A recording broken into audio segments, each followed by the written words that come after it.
thunderstorm hit Kilo today. In the eastern sector of the island, flooding occurred in various places in Qatar's area, and the rare August snowfall turned Monte Indra, and a rare August snowfall turned Monte Right, especially cruel were the phenomena that struck an incredible images from Ermin Square, where a massive storm dropped 56 mm of rain. The area also experienced several with significant accumulation of the ground.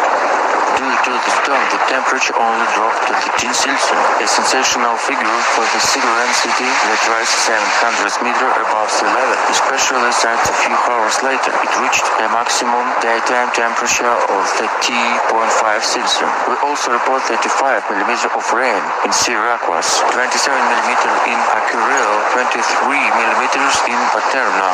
2 people were killed by fallen trees in central Italy, Tuscany, and Tuesday, as severe weather battery in the north and central of country, causing extreme damage. The rescue service and local authorities said. Visto passaggi che portano via Porto Sturzo, vedete?